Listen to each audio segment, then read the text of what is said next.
So yeah, hello, guys. Let's take a short break from our sport playthrough and let's take a quick look at the Civ6 starting menu. There are many options to start a game, but let's just pick single player for now. This UI is already pretty average, but let's look at all. Settings. Yep, already a lot more. So these are the player slots. You can pick civilizations for you and your competitors or leave them at random. Here is the ruler set. You can pick them. I always play Gathering Storm. It also encompasses Rise and Fall DLC.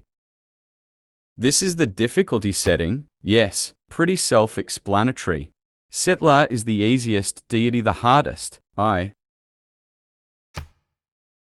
Starting era, you can pick in what era you start the game. You can start at the ancient era with clubs and slings, or at the atomic age with nuked and tanks. Or perhaps you want to be at a quite middle ground. Maybe the Renaissance, still advanced no doubt, but a bit less self-destructive.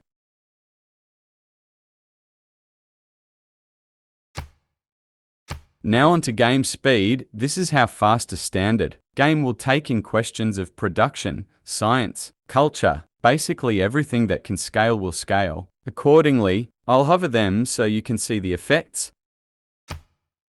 City-states. City-states are smaller nations that will never build more than one city. They also don't have a leader, but can matter in wars or in politics. It makes the game more interesting to have them around.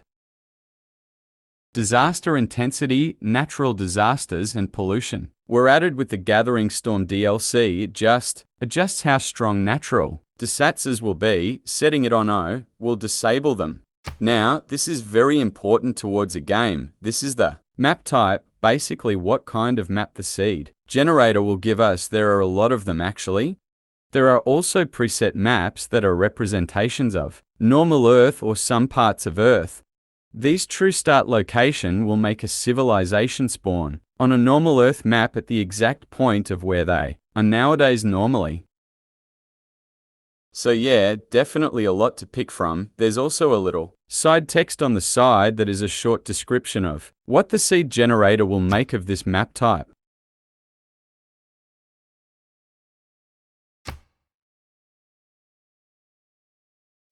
Every map type has its own description.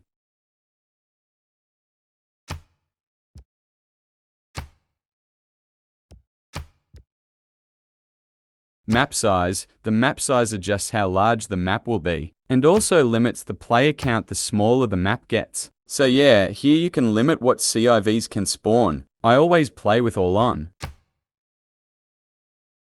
Resources. How many resources will be on the map? Self-explanatory.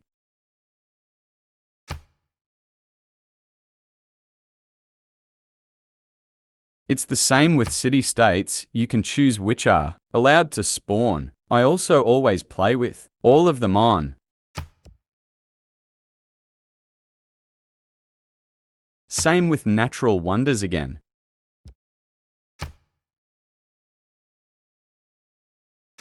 World age. If the world is new, it means mountains had less time to corrode, therefore the world is more hilly. Yeah, start position. You can change it to be more equal or better.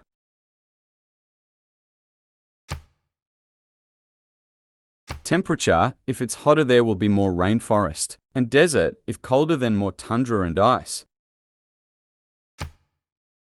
Rainfall will change if there will be more swamps and rainforest, or more desert and prairie. These are different modes, not really anything new. Touch for the first playthrough, as they add even more complexity to the game. These are the win conditions. If you achieve one of them, you win the game.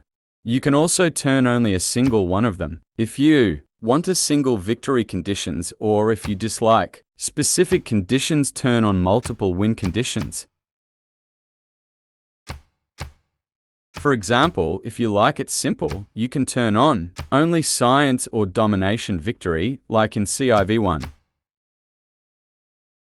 The game speed is how much turns a game will take.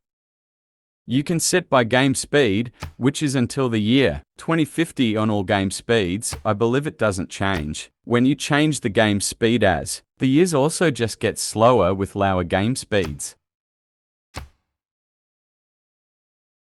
Yeah, well, you can also just send in a custom game speed. You can make it short or very, very long.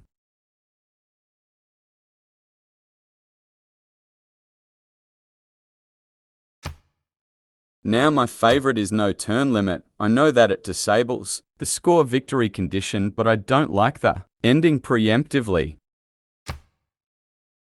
Now there two things are important. They disable if duplicate nations or leaders can spawn in a game.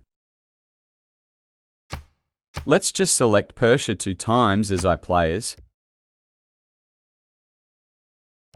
This message came because we had the option no duplicate civilization and no duplicate leaders turned on. And if we just switch their colors now, it would be double quotes legal double quotes .to have the same civilization with the same leader.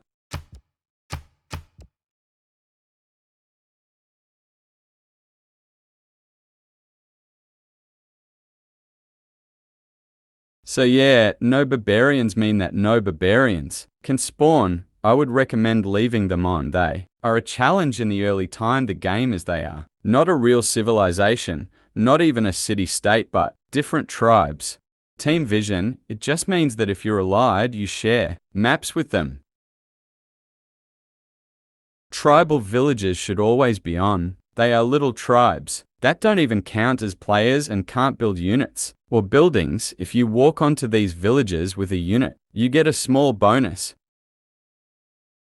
The seed is pretty self-explanatory. It just randomizes how the world will be generated and is also influenced by the world type you picked. The seed is of course also changeable. So, yeah, that's it, pretty much.